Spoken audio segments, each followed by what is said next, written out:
Welcome back, everyone. This is episode 23. We're continuing with Matt. Matt, what a powerful testimony, wonderful story.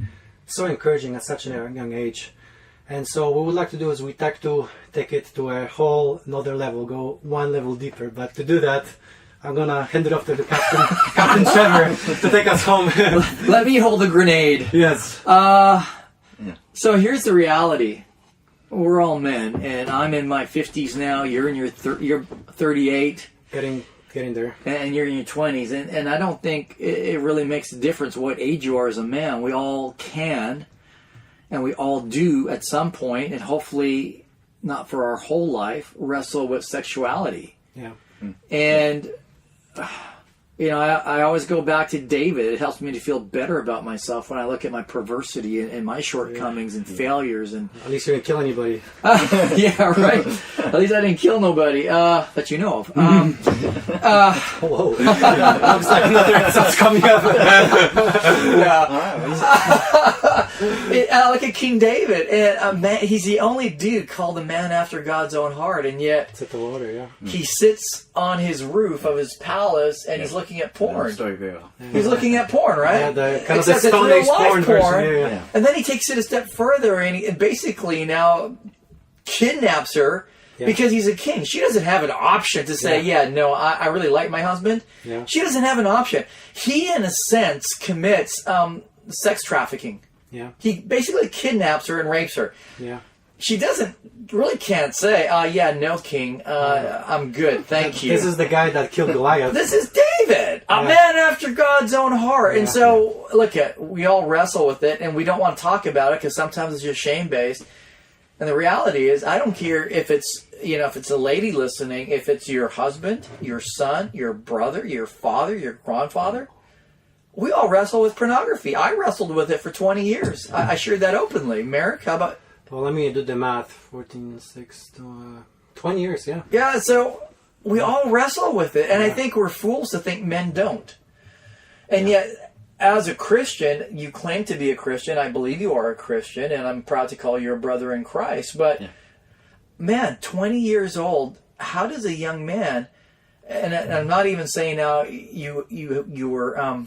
always abstinent, but I do know you now in your conversion in the last 3 years, your pursuit of purity, sexual purity. Yeah. So, Matt, on this episode, as a young about to be a 22-year-old man, right? And you're fit. For those that are listening on the podcast, Matt's show your biceps, Matt. And I just been around long enough to know you probably have a sex drive. Am I right or wrong? You're right. Oh yeah. All right. Well, at least we're being square. We're not talking about a monk here. Because this is the no BS zone. We just shoot straight on Heart for Excellence. Because only truth sets us free, right? Yes. How does a young man keep his way pure today? Man. Well, first I would say it. Much like what this podcast is about, it starts with your heart. And I think the best way for a best tool and how we figure out, okay, how do you deal with our heart is know about yourself, know about your desires, take note of them. And, there's a saying, watch yourself like a hawk. And so how does that involve in stuff like this? Well, we have our phones and stuff like that. So literally I could just pull up something right now and just whatever. No consequence. And I just saw actually a teacher on the news got reported for watching porn in class while class was going on, and this kid had his phone captured it in 6 seconds, just like that. So it's funny, but it's bad, but it's there's. It's like where we're sliding in society. It's like where you'd even think about doing that in school.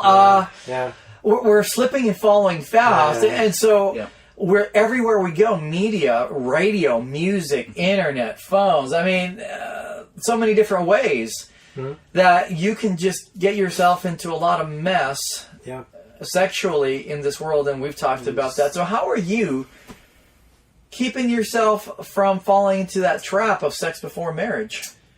Yeah. So a big part of it, I think, is, okay, what things influence you on the outside. So, like if I'm learning something from someone else, it's coming from an outside source. So we learn a lot of things from the outside. And so, some couple of things that I use is I don't have, like, anyone that's a girl and a female that I think is attractive or whatever, or is my type, or something, along those lines, even kissing those lines. I just don't have that on, like, my social media stuff.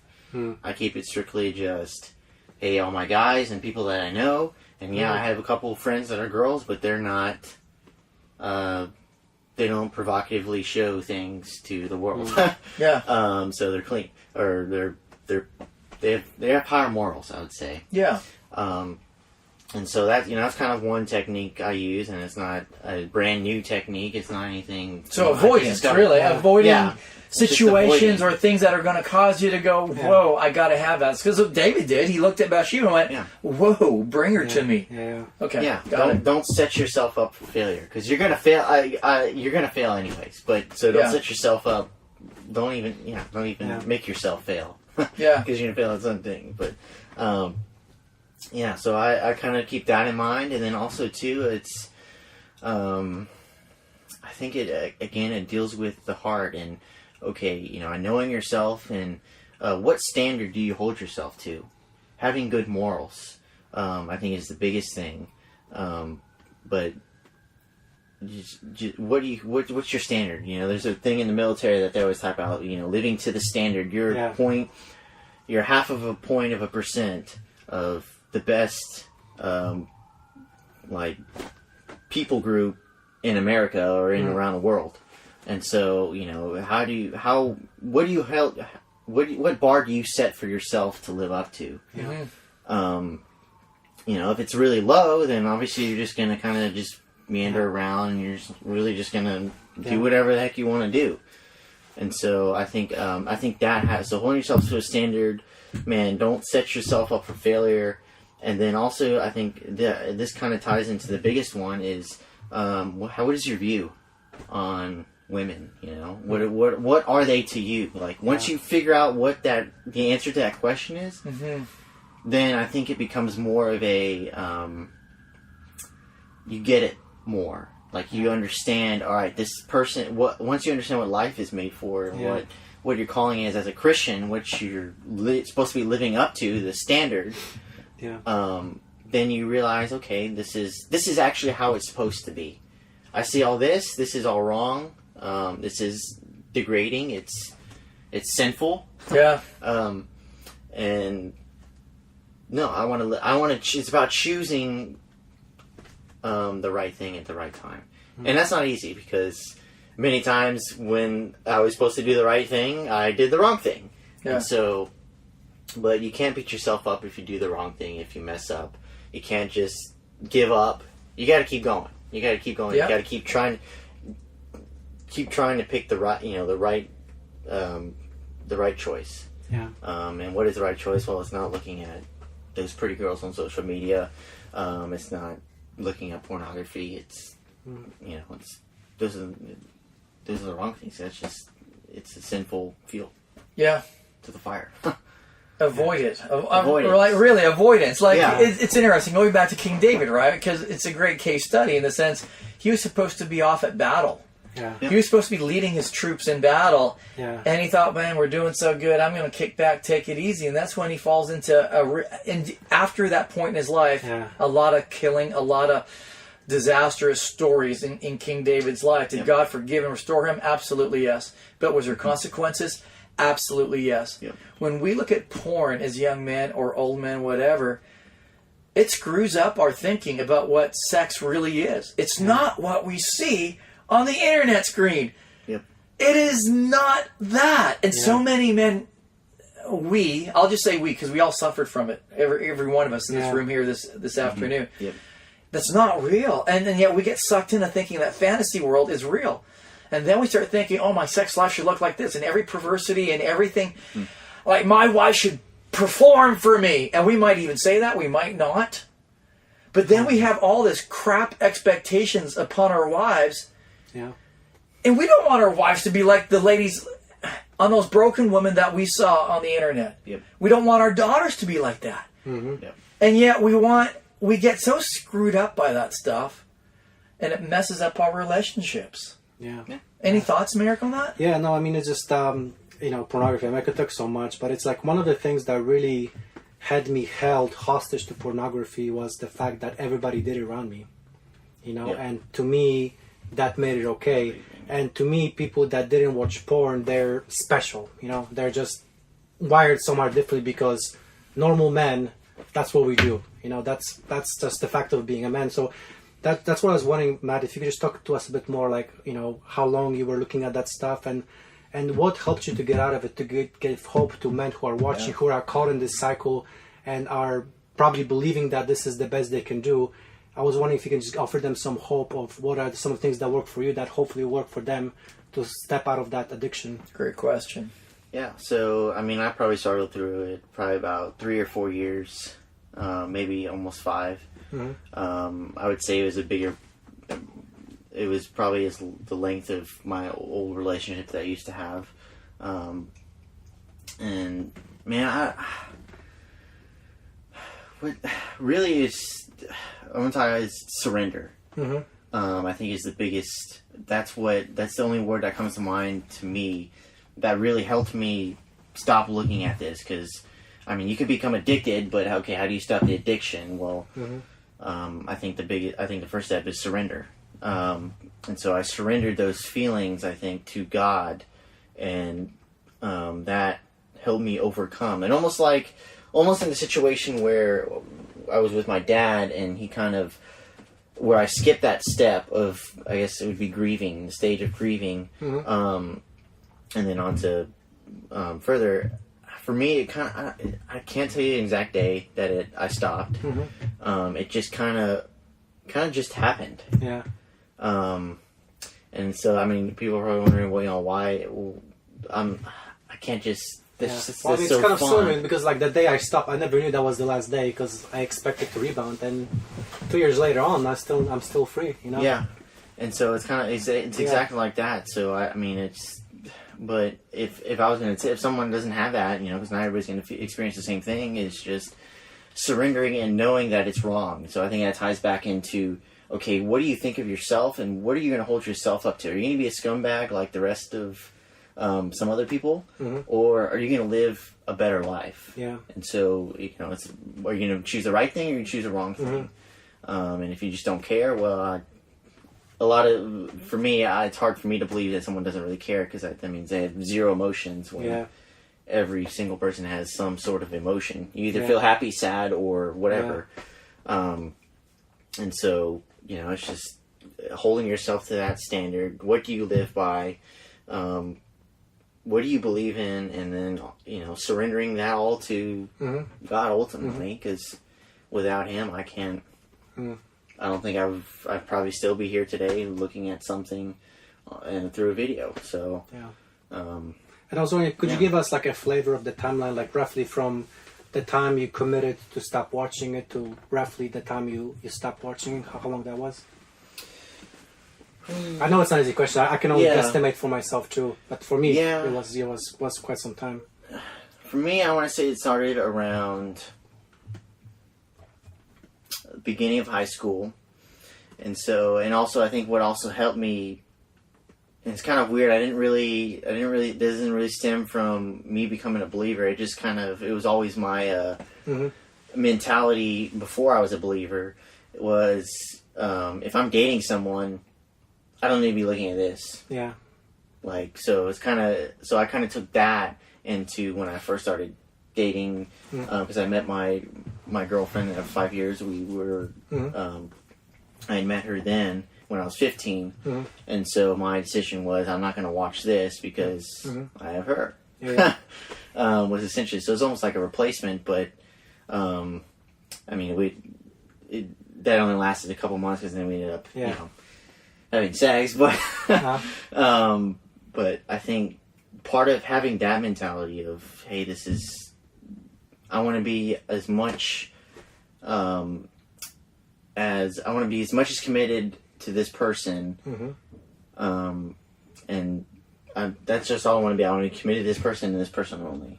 And so, what does that negate? Taking out all these other things. You know what's interesting as we talk about this? It's amazing because I'm going to keep bringing it back to David here as we steer our conversation, right? Is the dude had a lot of wives.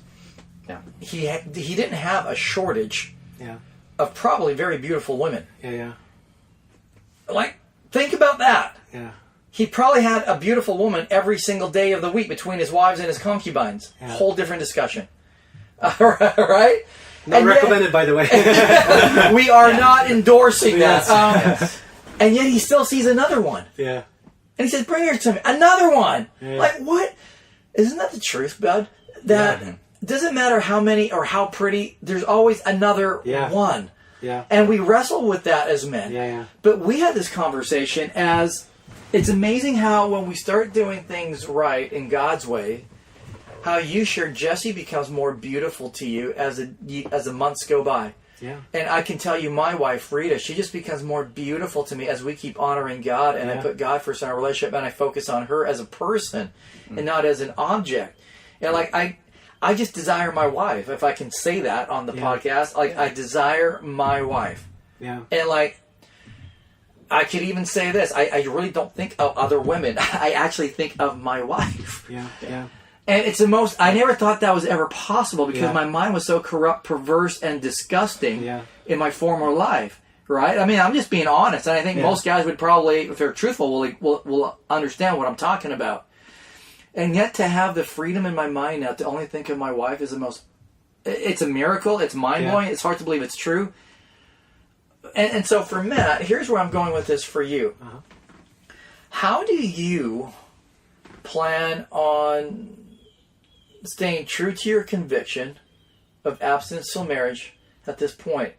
You see a young lady, you guys start, I would just recommend friendship. Don't touch her until you're ready just to marry and then just court her, right? You know my philosophy. Imagine Trevor sitting next to you. And so that's just my input or my take. But for whatever you decide to do, what is your game plan? Because I've said before, you inspire me, and I'm proud of you as my friend. But how do you plan to stay true to this purity and desire in your heart when it comes to a young lady? So, I mean, I would. Let's see here. Sounds like a good question, huh? Yeah. I mean, how do I stay true? I mean, it's so crazy because I don't know if God just keeps throwing bones or whatever. I don't know if he does that for you guys. He throws for the last 2 years, he's always thrown me like words, just one word.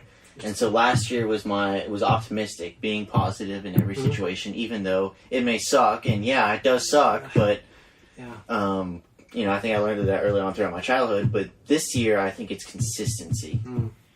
So consistency, doing all the little things right, and then that builds a bigger platform of doing, you have more rights than wrongs. So doing right or just being obedient?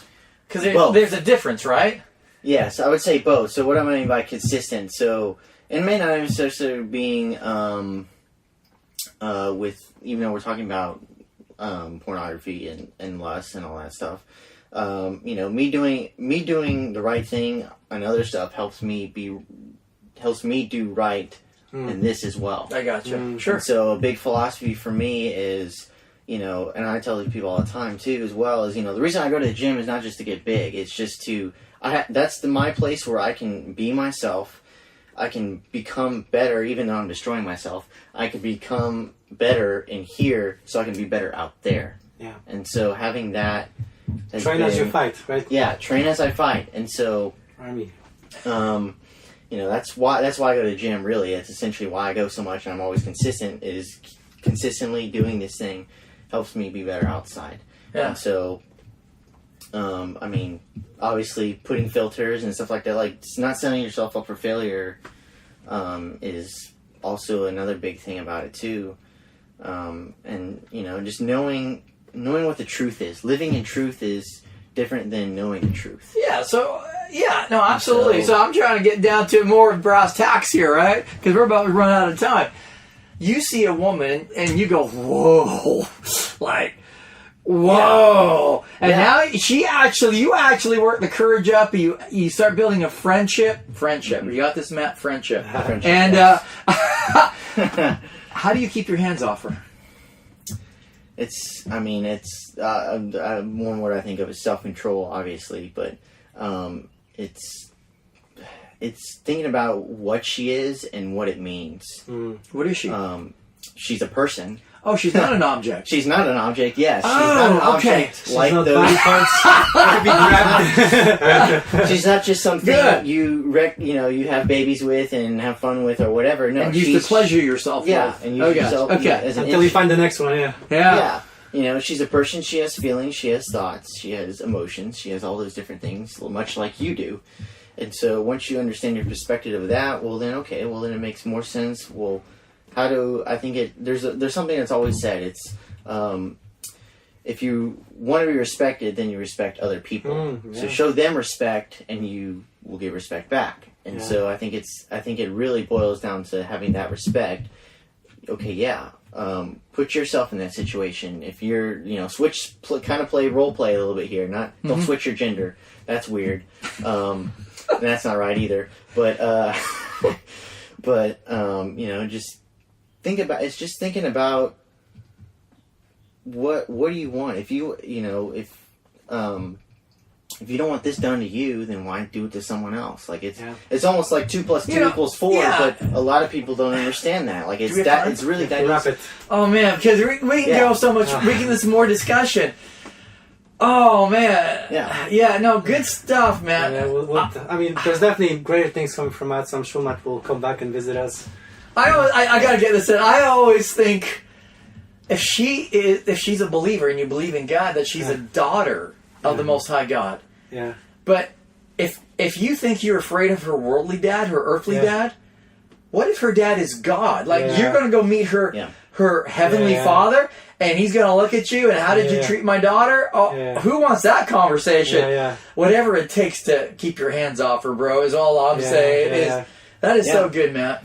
Yeah. Thank you. Yeah, it's tough, and people fail, and you will fail. I mean, I failed many times, but it's about getting back up and again, consistency and doing the right thing. Hanging out with guys that are going to hold you accountable and look you in the eyeball and say, have you respected my sister? Because I might not know that girl from Eve, but she's my sister in the Lord, right? Yep. Yeah. Guys, I love you guys, and I love doing life with both of you. We could keep going, but let's just stop right here, Matt. It's been a pleasure. Thank you so much for coming over here, opening up. Your story is very inspirational. Like I mentioned to Trev earlier, when I first met Matt, I was like, well, Matt's a nice kid, but what does he know about life? Well, as it turns out, quite a bit more than I used to know at my age. So thank you for schooling me. Yep. No, thank you guys. Yep. God bless. And Been a talk to you treat. soon. Bless you guys. Yep.